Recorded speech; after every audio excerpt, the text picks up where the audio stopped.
15 अगस्त, यह शब्द सुनकर सबसे पहले हमारे मन में तिरंगा आता है, क्योंकि 15 अगस्त 1947 का वो दिन भारतीय इतिहास के लिए बहुत खास दिन है। लेकिन उस समय यानी 14 अगस्त और 15 अगस्त के दिन जो हुआ था वो कहानी ज़्यादातर भारतीय लोगों को नहीं पता है, जिसमें भारत के इतिहास का नक्शा बदल दिया था। तो आज की इस वीडियो में हम जानने वाले हैं कि अंग्रेज ने आज़ादी के लिए इसी दिन को क्यों चुना था और आज़ादी के दस्तावेज पर किसने दस्तखत किए थे, महात्मा गांधी ने इस आज़ादी को क्यों स्वीकार नहीं किया था और पाकिस्तान और भारत एक ही दिन आज़ाद होने के बावजूद पाकिस्तान 14 अगस्त को ही आज़ादी क्यों बना लेता है। आज हम इन्हीं सवालों के बारे में जानने वाले हैं, तो वीडियो के अंत तक ज़रूर बने रहिए, क्योंकि वीडियो के अंत तक आप बहुत कुछ सीखने वाले हैं।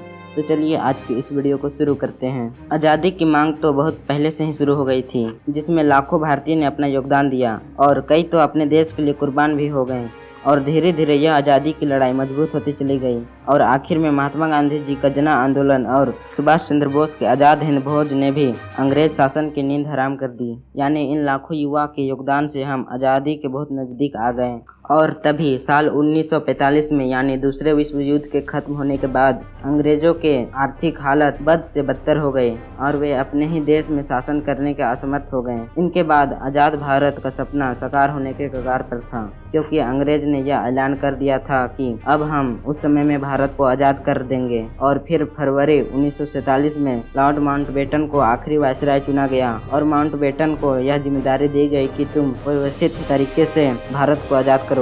अब सवाल यह उठता है कि भारत को आज़ाद करने के लिए लॉर्ड माउंटबेटन को ही क्यों चुना गया। तो माउंटबेटन दूसरे विश्व युद्ध के अलाइड यानी मित्र देशों सेना के कमांडर थे और यहाँ अलाइड फोर्सेस दूसरे विश्व युद्ध जीते थे, इसलिए माउंटबेटन जाना माना चेहरा बन गए थे। इसी वजह से उन्हें भारत को आज़ाद करने के लिए चुना गया था। अब अंग्रेज सरकार ने यह तय कर दिया था कि 3 जून 1948 को भारत को आज़ाद करके देनी है।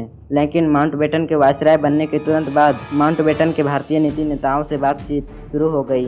अब अंग्रेज सरकार की यह नीति थी कि वे जिस भी देश पर शासन करते थे उन्हें टुकड़े करके आज़ाद करते थे, ताकि वे आपस में ही लड़ते रहे और हम चैन की नींद सोएं। अब उन्हें भारत के भी टुकड़े करने थे, तो उनका यह काम जिन्ना और नेहरू ने आसान कर दिया, क्योंकि जिन्ना और नेहरू के बीच बंटवारे को लेकर पहले से ही खलबली मची हुई थी। इस दौरान जिन्ना के अलग देश बनाने की मांग रख दी थी, जिसकी वजह से भारत के कई क्षेत्रों में सामुदायिक की हिंसा शुरू हो गई थी और इस हिंसा की वजह से माउंटबेटन ने जो आज़ादी भारत को 1948 में मिलनी थी उसे 1947 में देने का ऐलान कर दिया और माउंटबेटन ने आज़ादी के लिए साल 1947 का 15 अगस्त का दिन निर्धारित किया। तो अब सवाल यह उठता है कि माउंटबेटन ने 15 अगस्त का ही दिन क्यों निर्धारित किया। अब हम भारतीय लोग किसी भी काम में शुभ और अशुभ को ध्यान में रखते हैं, बिल्कुल वैसा ही माउंटबेटन शुभ और अशुभ को मानता था। इसलिए माउंटबेटन ने 15 अगस्त को चुना, क्योंकि यह तारीख उनके लिए खास थी, क्योंकि दूसरे विश्व युद्ध के वक्त 15 अगस्त 1945 को जापान आर्मी ने अलाइड फोर्सेस के सामने आत्मसमर्पण कर दिया था और उस समय माउंटबेटन ही अलाइड फोर्सेस के कमांडर थे। उस अलाइड फोर्सेस को लेकर आप कंफ्यूज मत होना, क्योंकि यह सेना 1942 में बनी थी, जिसमें टोटल 26 देश शामिल थे और इंग्लैंड उनमें से एक था और इंग्लैंड के तरफ से कमांडर माउंटबेटन थे। इसलिए माउंटबेटन ने 15 अगस्त को चुना था। लेकिन जब 15 अगस्त तय हुआ तो भारतीय मानसविदों और ज्योतिषों ने इनका इनकार किया कि ये दिन हमारे लिए ठीक नहीं है, क्योंकि उनके मुताबिक ये तारीख अमंगल और अपवित्र थी। इसलिए उन्होंने माउंटबेटन को दूसरी तारीख चुनने का सुझाव दिया। लेकिन माउंटबेटन 15 अगस्त को लेकर अड़े रहे, उसने किसी की भी नहीं मानी। इसलिए भारतीय ज्योतिषियों ने कुछ और उपाय निकाला। उन्होंने 14 और 15 अगस्त की रात 12 बजे का समय तय किया, क्योंकि अंग्रेजों के हिसाब से ये रात 12 बजे से अलग दिन शुरू होता है, लेकिन हिंदू कैलेंडर के हिसाब से सूर्योदय के उगने के बाद अगला दिन शुरू होता है। तो 14 अगस्त के रात को आज़ादी देना तय हुआ। अब बात करते हैं इस पूरे दिन की। तो आज़ादी का जश्न राजधानी दिल्ली में बनाया जा रहा था और उस दौर की किताबों से यह जानकारी मिलती है कि 14 अगस्त के रात शाम से ही दिल्ली में बारिश शुरू हो गई थी। लेकिन आज़ादी के यह जश्न हर हाल में बनाना था, इसलिए बारिश के बावजूद भी रात 9 बजे के आसपास करीब 5 लाख लोग इकट्ठा हुए थे। पर इकट्ठा होना ही था, क्योंकि 200 सालों की गुलामी के बाद यह आज़ादी मिली थी, इसलिए यह रात बड़ी कीमती थी, जिसके लिए लाखों लोग बलिदान दिए थे। फिर रात 10 बजे आज जो भारत का राष्ट्रपति भवन है वहाँ पर जवाहरलाल नेहरू, सरदार पटेल, डॉक्टर राजेंद्र प्रसाद और माउंटबेटन आए, लेकिन आज़ादी का लड़वैया महात्मा गांधी यहाँ पर नहीं था। जिस व्यक्ति ने ताउम्र में देश की सेवा में गुजार दी भला वह इंसान देश की आज़ादी का हिस्सा नहीं बना। आखिर क्यों?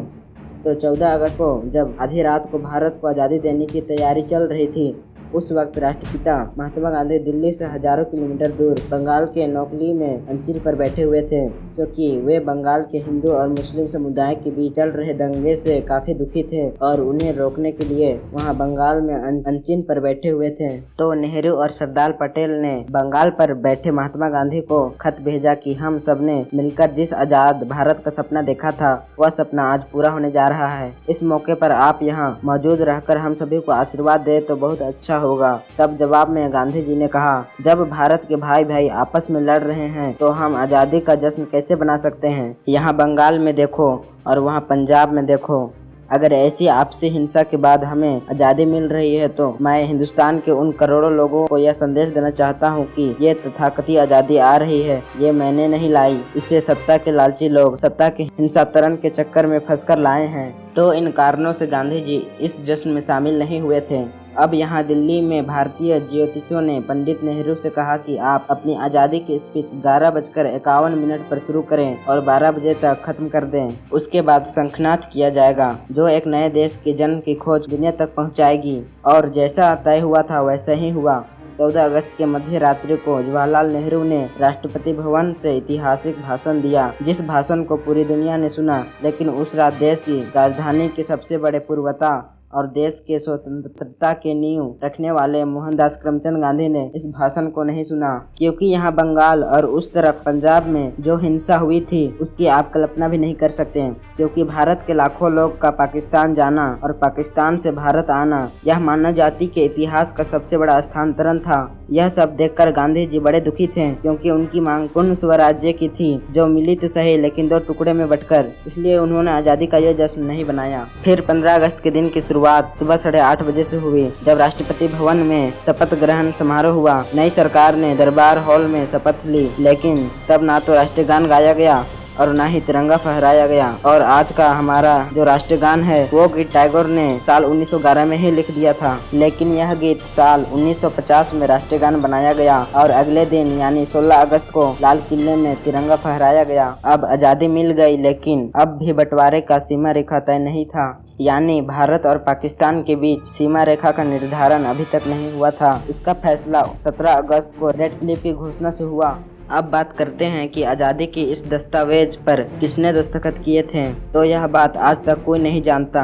जब ये सवाल का जवाब ITI के तहत सरकार से मांगी गई तो सरकार ने कहा कि भारत की आज़ादी से संबंधित कोई भी कागज उसके पास नहीं है, यानी हमें नहीं पता कि भारत को आज़ादी देने वाले कागज पर किसने दस्तखत किए थे, ऐसा सरकार का कहना है। अब आज़ादी 15 अगस्त को मिली तो पाकिस्तान 14 अगस्त को ही आज़ादी दिवस क्यों बनाता है? रेडियो पाकिस्तान हर साल जिन्ना की आवाज़ में पहली बधाई संदेश सुनाता है, जिसमें वह कहता है कि 15 अगस्त आज़ादी की सुबह पूरे राष्ट्र को मुबारक हो। ढेर सारे खुशियों के साथ मैं आपको बधाइयाँ देता हूँ। 15 अगस्त स्वतंत्र और संप्रभु राष्ट्र पाकिस्तान का जन्मदिन है और इसके बाद साल 1948 में पाकिस्तान ने जो पहला डाक टिकट जारी किया उसमें भी आज़ादी की तारीख 15 अगस्त 1947 ही दर्ज है। पर पाकिस्तान बनने के बाद 2 स्वतंत्र दिवस 15 अगस्त को ही मनाए गए थे, लेकिन जिन्ना के जाने के बाद किसी ने पाकिस्तान का समय पूरे 24 घंटे पीछे कर दिया। तब से आज तक पाकिस्तान अपना स्वतंत्रता दिवस 14 अगस्त को ही मनाता है और 15 अगस्त के दिन भारत के साथ साथ दक्षिण कोरिया जापान से साल 1945 में आज़ाद हुआ था।